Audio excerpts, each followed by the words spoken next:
오늘 우리에게 주시는 하나님의 말씀은 시편 132편 1절부터 18절까지 말씀입니다.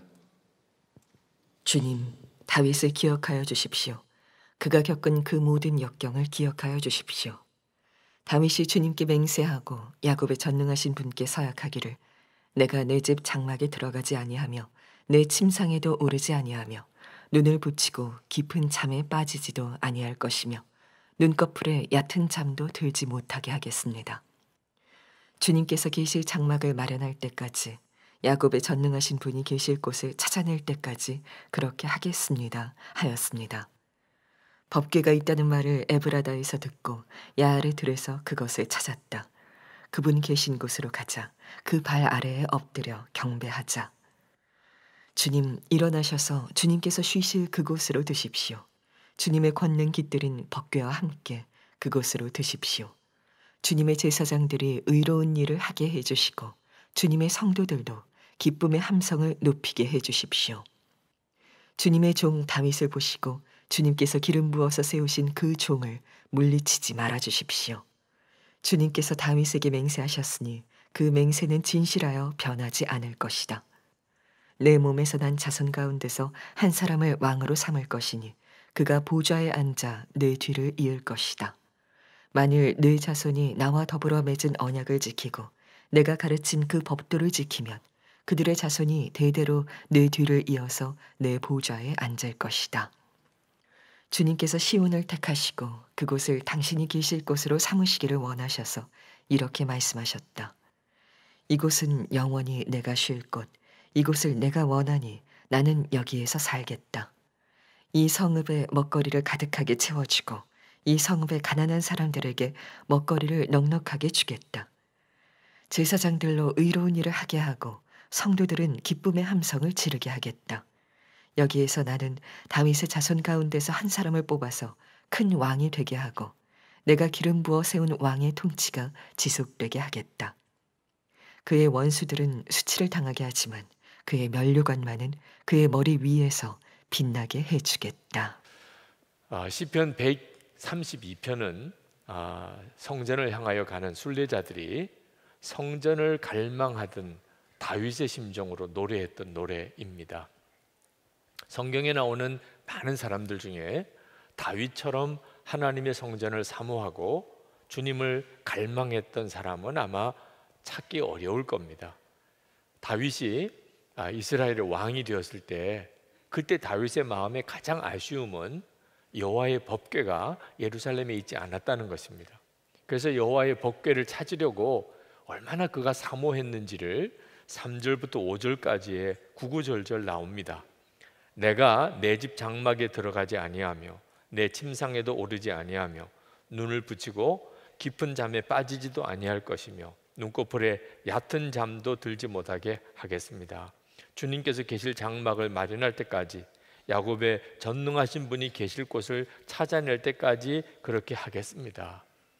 여러분, 이 짤막한 구절 중에 다윗이 이렇게 하나님을 사모하고 또 성전을 갈망하는 사람이구나 하는 것이 이렇게 확 느낌이 오잖아요. 이렇게 믿는 것이었구나. 그래서 하나님이 다윗을 그렇게 사랑하셨구나 하는 것도 알 수 있죠. 여호와의 법궤가 어디 있는지를 자꾸 찾다가 법궤를 찾게 됩니다. 그때의 심정을 6절 7절에서 이렇게 말합니다. 법궤가 있다는 말을 에브라다에서 듣고 야알의 들에서 그것을 찾았다. 그분 계신 곳으로 가자. 그 발 아래 엎드려 경배하자. 정말 다윗은 하나님께 경배하는 일, 그리고 하나님의 성전을 사모하는 마음이 간절했던 사람입니다. 8절부터 10절까지는 솔로몬이 성전을 짓고 난 다음에 봉헌식 때 드렸던 기도인데 그것은 그대로 다윗의 심정이었습니다.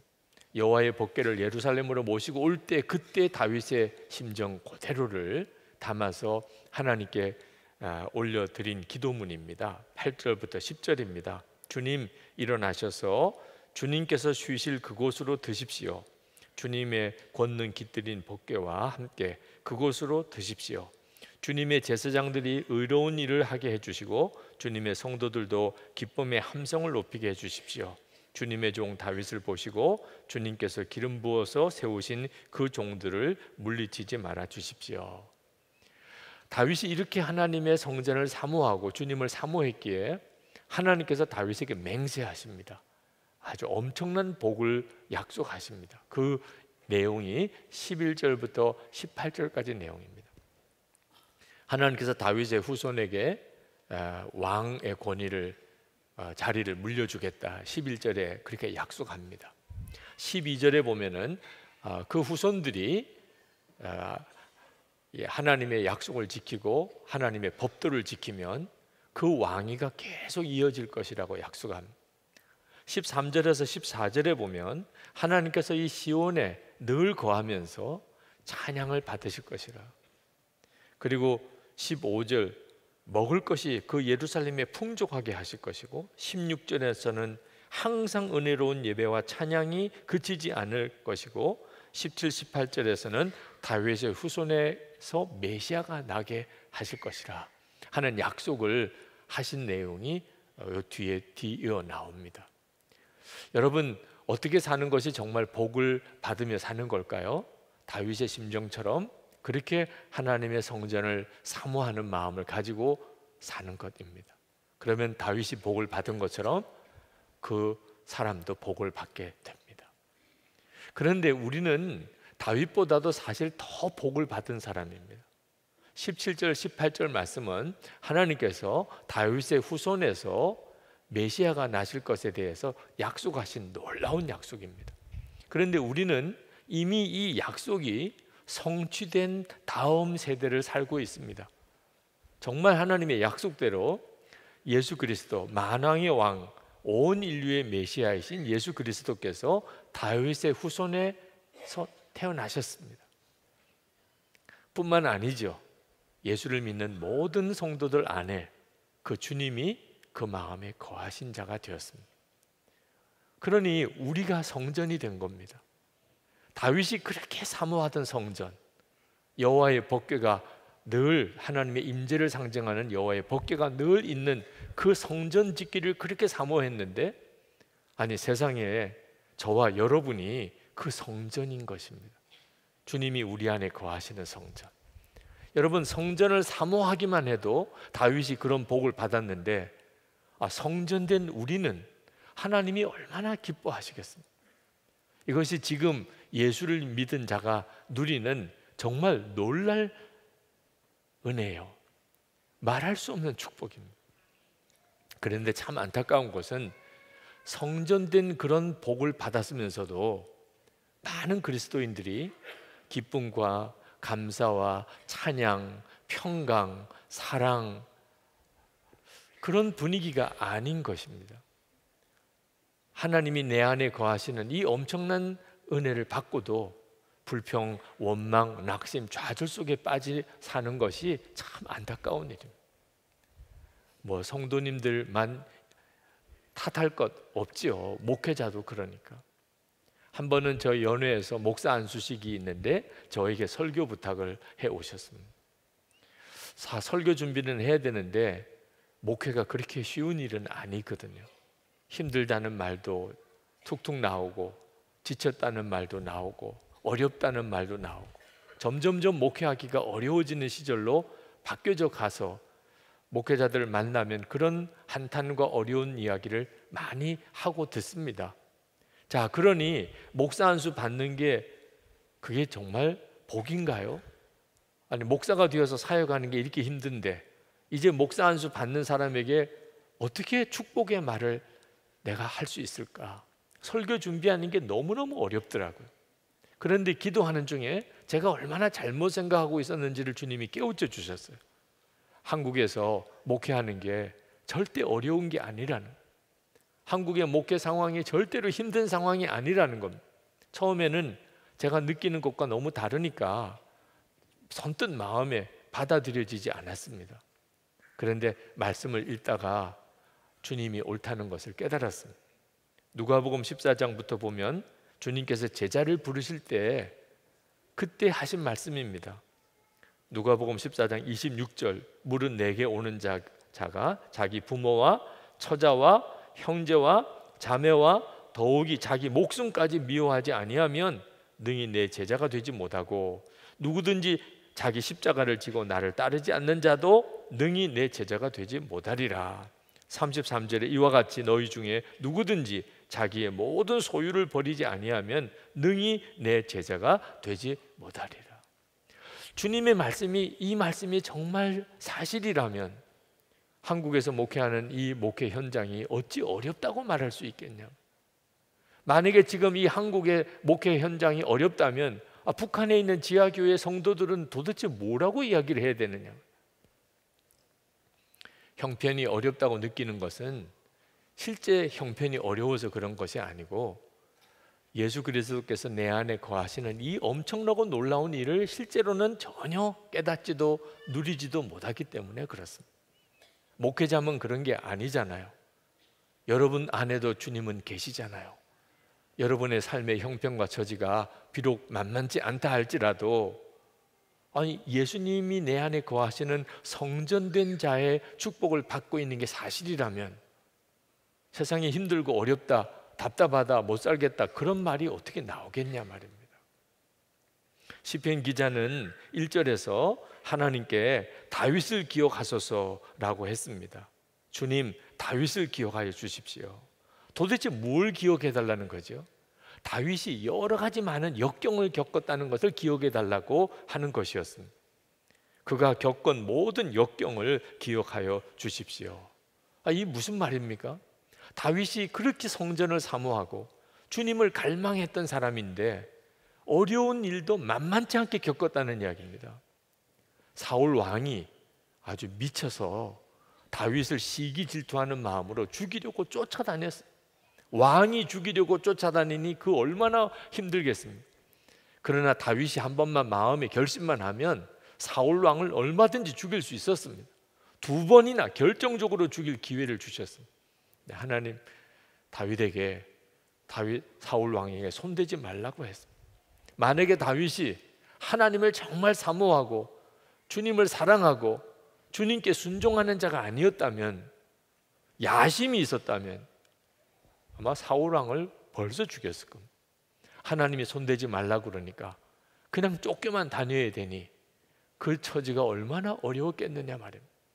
그러니 여러분, 하나님을 정말 사모하고 주님을 정말 사랑하는 자는 어려운 일도 하나도 겪지 않는 게 아니라는 걸 알 수가 있습니다. 오히려 겪지 않아도 될 고통스러운 일을 겪는 거예요. 하나님을 사랑하니까, 주님의 전을 사모하는 자이니까. 그러니까 다른 사람들처럼 살 수 없는 거예요. 그런데 이것은 고통스러운 일만 아닙니다.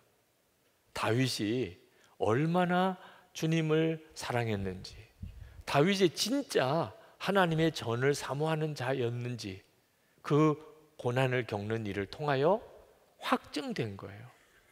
그러니까 여러분이 진짜 하나님이 사랑하는 자, 여러분도 주님을 사랑하는 자, 그 증거가 뭐죠? 고난을 겪어봐야 합니다. 어려운 일을 당해봐야 하는 거예요. 정말 주님을 사랑하는 자는 고난도 축복이라고 믿게 됩니다. 여기까지 이렇게 생각이 미치니까 설교가 안 되는 거예요. 준비가. 아니, 다윗과 같이 그런 믿음을 가지고 있는 사람이 몇 사람이나 되겠어? 그런 생각이 번뜩 드는 겁니다. 여러분이 지금까지 살아오는 동안에 여러 많은 예수 믿는 사람들을 여러분도 다 만났을 텐데, 다윗처럼 이렇게 성전을 사모하고 다윗처럼 이렇게 고난을 오히려 기쁨으로 여기고 감사로 여기고 축복이라고 여기고 그렇게 주님을 사랑하는 사람 주변에 몇 사람이나 봤습니까? 목회자들 중에도, 성도들 중에도 다윗처럼 이렇게 주님을 사모하는 자는 아주 소수예요. 그러니까 마음에 내가 어떻게 설교하나, 아마 주일에 설교를 하면 그 중에서 은혜 받는 사람이 몇 분 있기는 하겠는데, 왜? 자기가 그런 심정이니까. 그러나 대부분은 남의 이야기처럼 듣지 않겠나. 아유, 다윗이나 그렇지 뭐, 누구나 다 그렇게 할 수 있겠어, 이렇게 받지 않을까, 그런 생각도 얼핏 들어요. 어느 젊은 목사님이 목회를 참 잘하셔서 교회를 개척했는데 교회가 굉장히 부흥을 했습니다. 그래서 그 목사님이 예배당을 지어야 되겠다 하는 생각을 하게 됐어요. 네, 교회를 개척해 주신 목사님을 찾아뵙고 예배당을 새로 짓게 될 계획을 말씀을 드렸더니 목사님이 한사코 막는 겁니다. 아직 때가 아니라고, 예배당 건축할 생각은 아직 하지 말라고. 아니에요, 지금 예배당을 지어야 됩니다. 교인들이 얼마나 많이 오는지 모릅니다. 그랬더니 그 목사님이 하시는 이야기가, 자네 많이 변했네, 변질된 것 같아. 그 말씀에 그냥 아무 말을 못하고 예배당 건축 계획을 포기했다는 거예요. 그런데 마음을 못 잡겠는 거예요.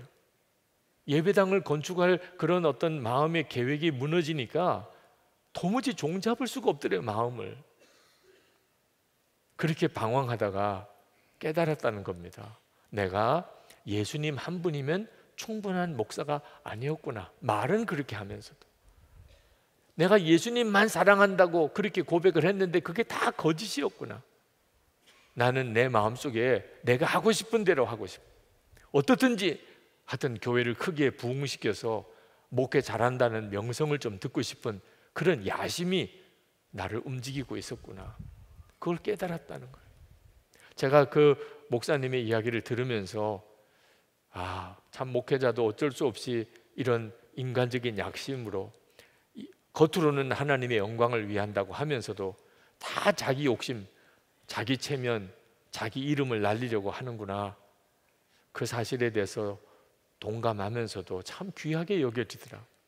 그걸 깨달을 수 있다는 것 자체도 참 대단한 일이거든요. 안타깝게도 얼마나 많은 사람들이 실제로 정말 다윗처럼 주님을 사모하고 주님을 사랑하고 그리고 철저히 주님께만 순종하는 사람 찾아보기가 참 어려워요. 그러니 이거 어떻게 해야 되나 하는 생각이 들더라고요. 다윗과 같은 마음을 가지고 있는 분 오늘 이 자리에 얼마나 되실까요? 어떤 분은 그런 분이 있으세요. 실제로 정말 귀한 분. 그러나 안타깝게도 그렇지 못한 분들이 더 많아요. 근데 그때 하나님께서 제 마음에 또 깨우쳐 주셨어요. 예수님을 믿는 사람이라면 주님을 사모하는 마음이 없는 사람이 한 사람도 없다. 제가 그때 얼마나 저 자신이 어리석게 느껴졌는지, 하나님 앞에 정말 얼마나 회개했는지 모릅니다. 예수를 믿는 것은 그저 종교를 하나 가진 게 아닙니다. 정말 생명이신 예수 그리스도께서 그 마음의 중심에 오셨기에 예수를 믿는 거예요.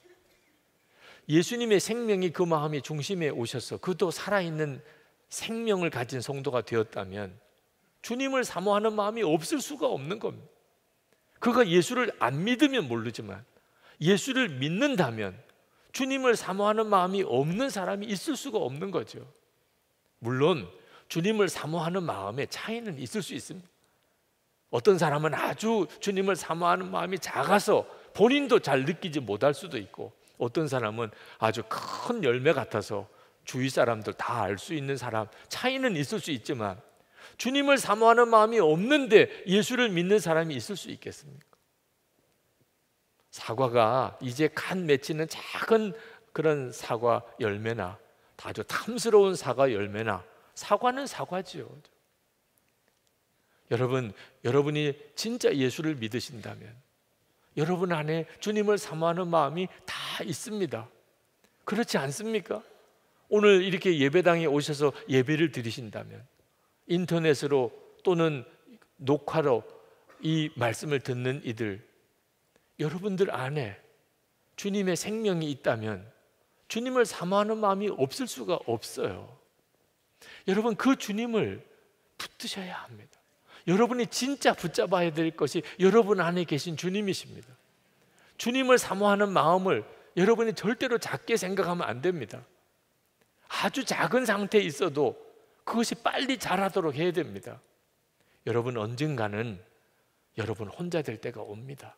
사랑하는 사람, 가족, 친구 다 떠나고 결국은 여러분 혼자 남을 때가 옵니다. 주님 앞에 가야 될 때 가족 같이 못 따라갑니다. 교우들도 같이 못 따라갑니다. 결국은 혼자 있을 때가 옵니다. 가지고 있는 게 여러분 있어도 언젠가는 다 여러분의 손에서 떠날 때가 옵니다. 결국은 혼자 남습니다. 그러나 세상 끝날까지 항상 우리와 함께 해주시는 분이 계십니다. 우리 안에 계신 예수 그리스도십니다. 그러니까 지금 여러분이 그 예수님을 소홀히 생각하고 살면 안 됩니다.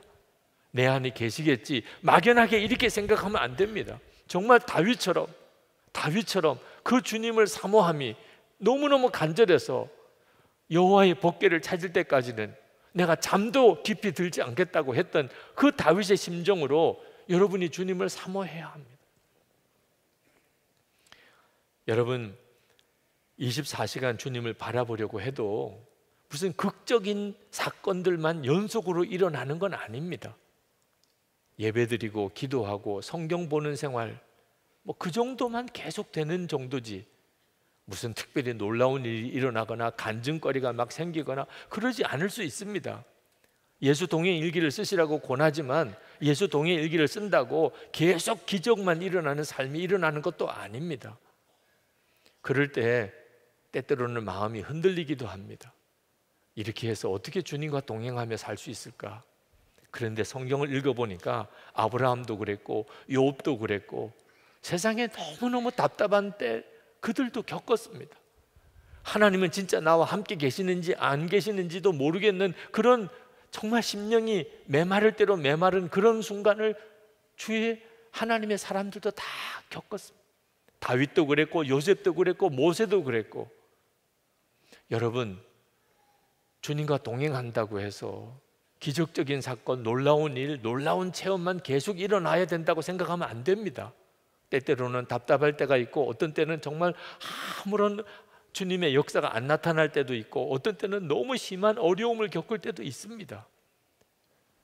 중요한 것은 놀라운 일이 아니고 얼마나 여러분이 지속적으로 주님을 바라보고 사느냐에 달려있는 겁니다. 저는 결혼한 지 이제 37년째가 됩니다. 제 아내와 함께 살면서 제 아내에게 아주 영화처럼 그렇게 낭만적인 삶을 살게 해주지는 못했습니다. 솔직히 고백합니다. 해주고 싶었는데 능력이 안 되더라고요. 네. 그러나 정말 제 아내 곁에서 제 아내와 함께 지난 37년을 함께 살았습니다. 힘들고 어려운 일들도 꽤 있었습니다.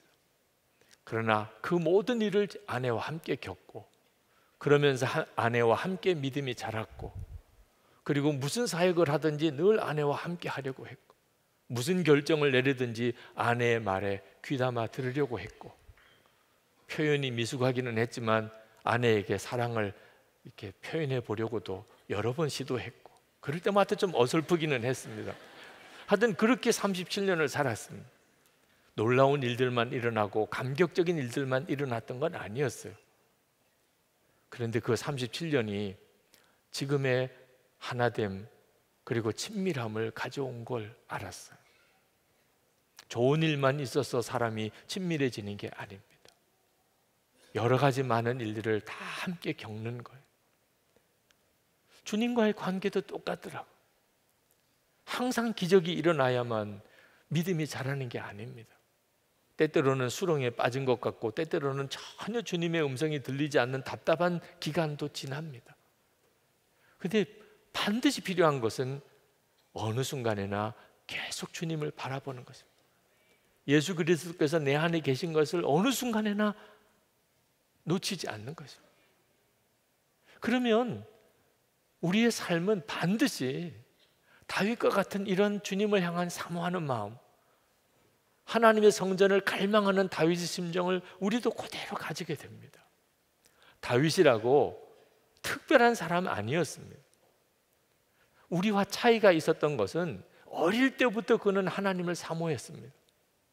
다윗이 어릴 때 목동이었다고 그랬습니다. 목동은 어떤 사람입니까? 밤이 되어도 집에 가서 부모님과 형들과 함께 잘 수 없는 사람이에요. 양떼들과 함께 들판에서 같이 자야 되는 게 목동입니다. 그 어린아이가 얼마나 무서웠겠습니까? 그때 그 다윗은 그 들판에서 하나님을 찬양했다고 그랬습니다. 다윗이 그 들판에서 하나님을 찬양할 때 하늘이 환하게 밝아지고 정말 너무나 놀라운 환경으로 바뀌고 이런 기적이 일어났던 건 아니었어요. 그냥 하나님이 정말 나와 함께 계신 것을 그 상황에서도 믿고 하나님을 찬양했던 것뿐이에요. 때때로는 곰이 달려오고 사자가 달려올 때 그때도 다윗은 하나님을 계속 바라보았습니다. 시편 16편 8절에 내가 여호와를 항상 내 앞에 모시며 그가 나의 오른쪽에 계심으로 내가 흔들리지 아니하리로다. 이것이 다윗의 한결같은 믿음이었어요. 그리고 다윗이 된 거예요. 항상 하나님을 내 앞에 모시며. 아니, 우리는 우리 안에 오셨단 말입니다. 그러니 다윗보다도 우리는 정말 주님을 바라보기에 너무너무 좋은 은혜를 받은 사람. 그게 우리가 할 수 있는 모든 것입니다. 그때 우리의 심령 안에 하나님의 놀라운 은혜가 회복이 됩니다. 어떻게 하면 주님 뜻대로 살 수 있을까? 어떻게 하면 주님을 기쁘시게 할 수 있을까? 그거 하나만 소원하는 것입니다.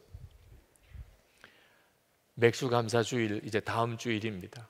해마다 우리 교회는 맥주감사주일 지키며 그 성도들의 첫 열매 감사 헌금을 가지고 교회를 하나씩 세웁니다. 지금까지 7교회를 세웠습니다. 오늘 포도나무 교회 설립 예배를 드리는데 작년 맥주감사주일 우리 성도들의 감사 헌금으로 세워진 교회입니다. 분리개척교회를 맥주감사주일 감사 헌금을 가지고 그렇게 설립하면서 교회가 재정적인 훈련을 아주 때때로는 심하게 받습니다. 한 400명 가까운 성도들이 분리개척교회 형제교회로 해마다 파송을 나갑니다. 그분들이 다 헌신적이고 순종하고 주님을 사랑하는 교인들입니다. 그러니 그 400명 정도가 나가면 연말 연초에 교구나 교회 모든 조직에 대혼란이 일어납니다.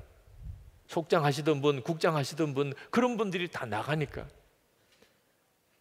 교회 재정 살림도 아주 빠듯하게 움직여가는 어려움을 겪습니다. 어떤 때는 내가 괜한 일을 했나 그런 생각이 들 때도 있습니다. 이렇게 힘들어하고 이렇게 어려운데 그때마다 항상 생각해 봅니다. 이것이 하나님이 기뻐하시는 일인가? 힘들기는 해요. 괜히 했다는 생각이 들 때도 있어요. 목사님, 저 올해 이제 파송 나갑니다. 그러면 왜 당신이 나가? 이런 마음이 확 들 때도 있습니다. 그러나 그것을 주님이 기뻐하신다고 생각이 드니까 하는 거죠. 꼭 내가 편한 것만 하고 살 수는 없는 거예요. 주님이 기뻐하신다면 힘들어도 정말 부담이 돼도 하는 거죠. 우리는 그동안에 교회를 섬기면서 그렇게 결정하려고 애를 썼어요. 우리가 좀 힘들어도 주님이 기뻐하시는 일이라면 그렇게 결정하려고. 그런 결정들을 통하여 하나님께서 교회와 함께 해주셨다고 믿는 거예요. 쉬운 거, 정말 하고 싶은 거, 그걸 하는 것을 무슨 순종이라고 하겠어요. 정말 어려운 거, 나에게는 손해가 되는 거, 내게는 부담되는 거, 정말 할 수 있을까 두려운 거, 그런데 주님이 기뻐하실 것. 여러분 그렇게 살아보세요. 그러면 다윗의 심정이 그대로 여러분의 것이 됩니다. 그래도 여러분 중에는 내가 주님과 진짜 그렇게 사랑의 교제를 나누는 그런 믿음을 내가 가질 수 있을까?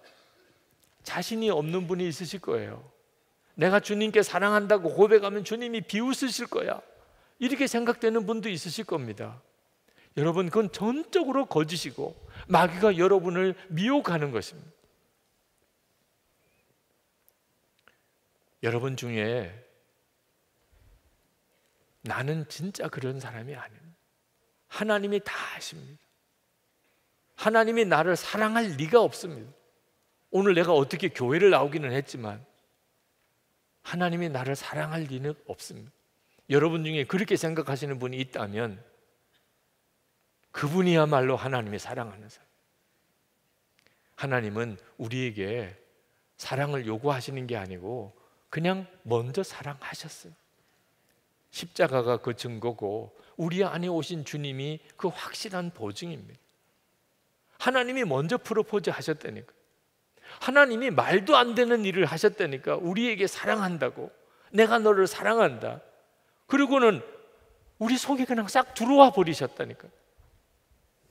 그리고 우리에게 너도 나를 사랑하느냐고 묻는 거예요. 그러니 우리가 하나님을 사랑한다고 하는 것은 전적으로 주님의 프로포즈에 나도 반응하는 거지. 마치 청년이 사랑하는 자매에게 프로포즈 데이트 신청을 하고 싶은데 거절당하면 어떡할까? 그렇게 두려워할 마음을 가지고 할 게 아니라는 거예요. 우리는 이미 엄청난 사랑의 프로포즈를 받고 있는 거예요. 오늘 이 시간에 여러분 중에 반드시 그런 분이 계십니다. 여러분 안에 주님을 사모하는 마음이 있어요. 그러니까 여러분도 모르게 여기까지 온 거예요. 근데 주님은 말씀하고 계세요. 내가 너를 먼저 사랑했다. 너는 그거 자체를 믿지 못하겠지만 내가 너를 먼저 사랑했다. 네 안에 내가 있다. 여러분이 응답하시기 바랍니다. 그러면 여러분 안에 주님을 사모하는 마음이 불일 듯 일어나게 됩니다. 이미 여러분 안에 계시니까. 우리가 오늘 찬양을 먼저 드리고 기도하고 싶은데 다윗이 만약에 이 자리에 있다면 정말 부르고 싶은 찬양이 하나 있다고 생각이 듭니다. 예수 사랑합니다. 그 찬양입니다. 여러분 중에 주님이 나를 먼저 사랑하셨다면, 지금도 그렇게 주님이 나를 사랑하신다면 나도 주님께 사랑을 고백하고 싶습니다. 그렇게 주님과의 사랑을 다윗처럼 그렇게 누리고 살고 싶습니다. 그런 분이 계시다면 일어나서 함께 부르시면 좋겠어요. 주님과 여러분 사이에 뜨거운 사랑의 역사가 오늘 찬양하고 기도하는 중에 여러분에게 임하기를 축복합니다. 우리 찬양을 같이 부르시겠습니다.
여러분의 각자의 고백으로 이 시간에 하나님께 기도하시겠습니다.